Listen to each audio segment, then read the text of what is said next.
We were getting calls here at the old radio station. Facebook was busy talking about it, and in the end, it was just a routine lockdown. However, anytime the word lockdown is mentioned about a school, it creates concern. Campbell County High School was on lockdown for a couple of hours this morning. Chief Deputy Aaron Evans with the Sheriff's Department tells WLAF that he and other officers made a sweep of the school with a drug dog. The complete report will not be available until Wednesday, although we do know that 2 students face charges. We'll have all the details for you tomorrow on WLAF TV 12, 1450 WLAF Radio, and on 1450WLAF.com. Repairs to the leaky roof of La Follette City Hall could cost close to $500,000. Mike Malacote, owner of Dixie Roofing, gave a brief presentation that turned into a lengthy discussion during last night's monthly workshop of the City Council. The conditions of the roof is apparently much worse than previously thought. Malacote gave an earlier estimate of $429,000 to replace the entire roof and 8 HVAC units, along with ductwork and wiring.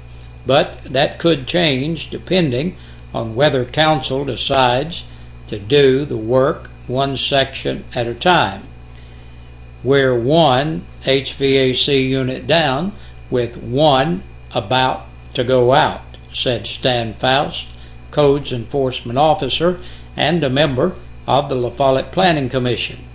If you can come up with the money to fix all of it, that would be the best thing to do. It's in bad shape. There are leaks all over the building, not just in one particular spot. La Follette Finance Director Terry Schwett said it might be possible to take funds from the general account to pay for the roof repairs and replace at least half of that with a $250,000 certificate of deposit that has matured.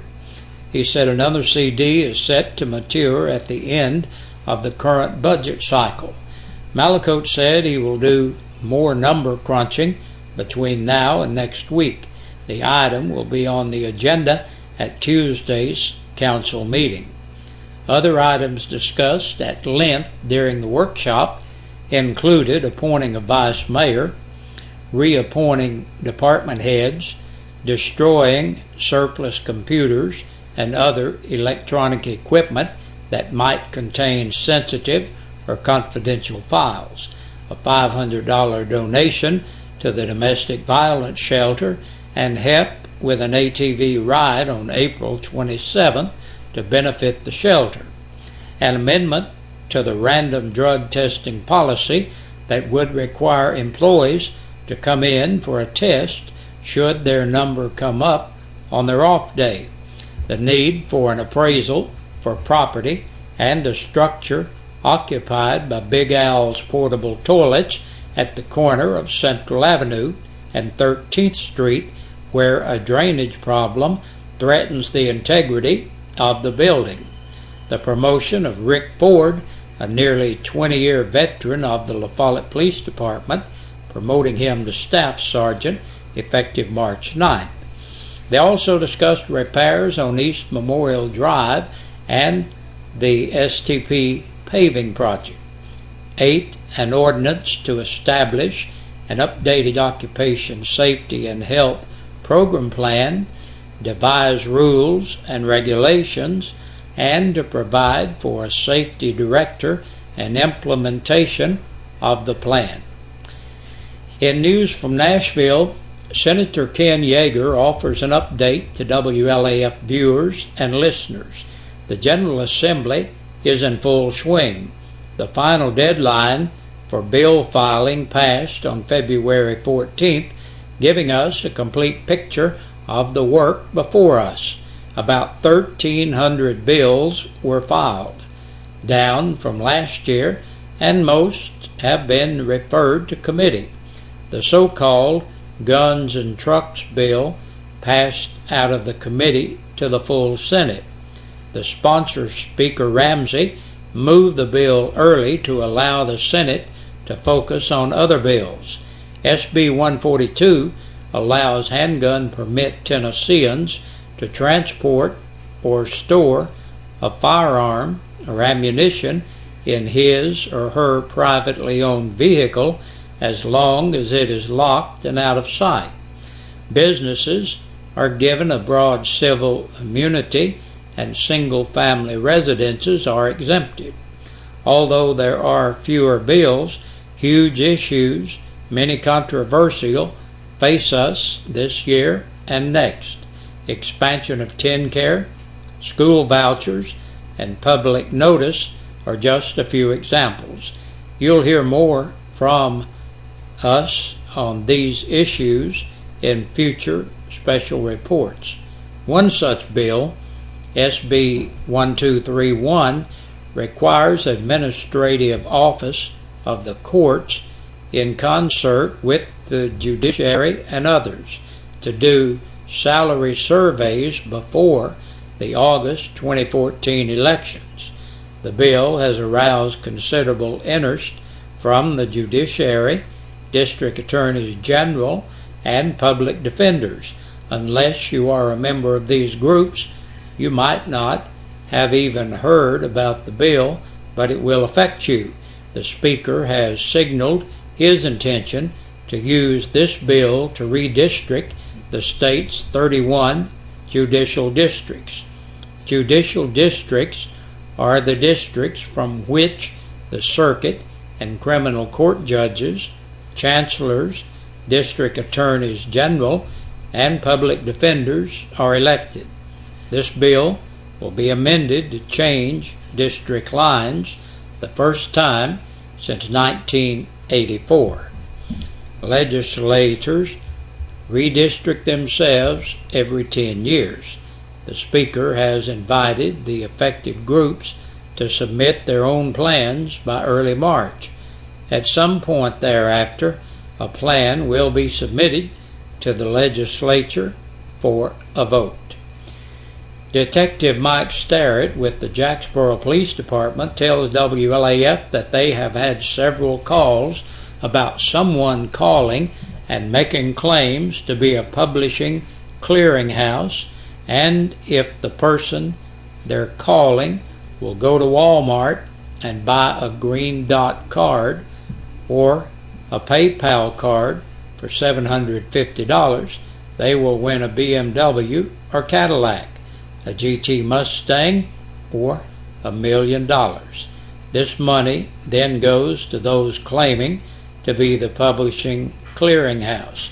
The Jacksboro Police Department urges everyone to avoid this offer. Detective Starrett says, be aware, this is a scam. And American Trust Bank is hosting a free document shredding event. Shred Day is open to the public, and people do not need to be a customer of American Trust Bank to participate in the event. On Friday, American Trust Bank hosts 2 Shred Day events at both Knoxville locations.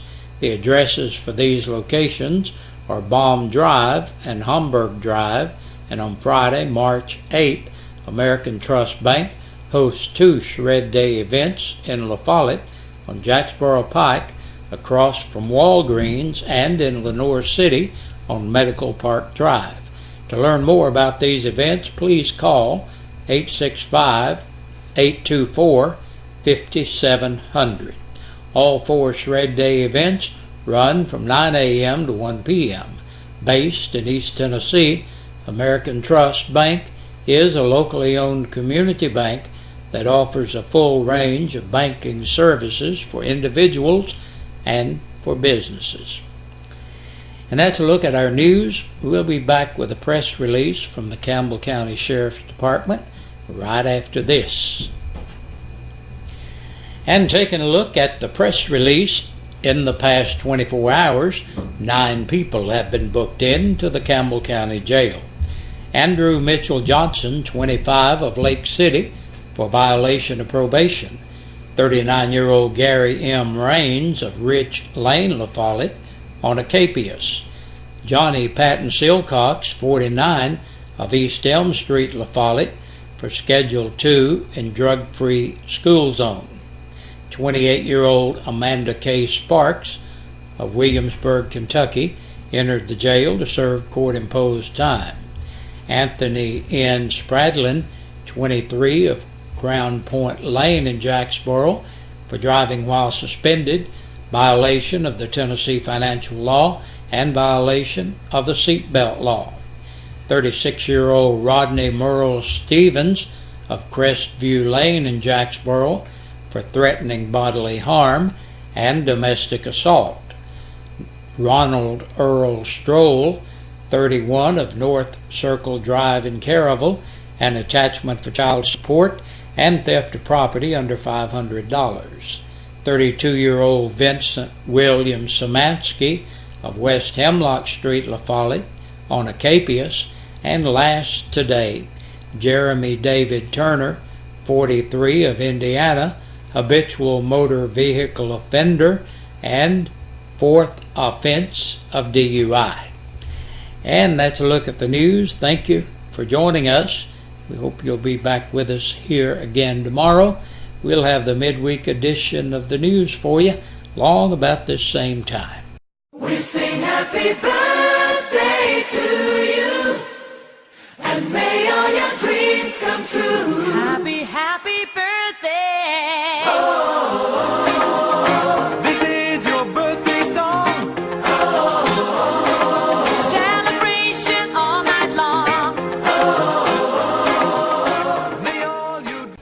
Hey, Big Josh with you on this Tuesday evening, once again looking at our birthdays and anniversaries. And we got a slew of them today, so let's just get right into it. Today's birthdays, Judy Gully is celebrating. Happy birthday to you, Judy. Betty Parker's having a birthday. Happy birthday, Betty. And Gloria Edwards is celebrating today. Happy birthday to you, Gloria. Joseph Jones turned 16 years old today. Happy birthday to you, Joseph, and start driving right away, huh? Kathy Goins is having a birthday today. Happy birthday, Kathy. Eugene Hatmaker is celebrating. Happy birthday to you, Eugene. And Kane Lowe is 3 years old today. Happy birthday, Kane. Yesterday, Penny Carpenter Rector celebrated. Happy birthday, Penny. And Ella Johnson had a birthday yesterday. Happy birthday to you. And back on Saturday, Jeffrey Wright celebrated. Happy belated birthday to Jeffrey. And we're not showing any anniversaries today, but we do have one from this past Sunday. David and April Ward celebrated number 6. So happy anniversary to April and David from this past Sunday. And remember now, if you're celebrating your birthday or your anniversary, we need for you to have your name in here, because that's the only way that you can qualify for the drawing that we have on Friday, and you could win a birthday dinner for two or an anniversary dinner for two from WLAF and Eastside Pizza. And the Birthday and Anniversary Club, brought to you every day, every weekday, by WLAF and Eastside Pizza and Deli. Have a good one. I gotta go.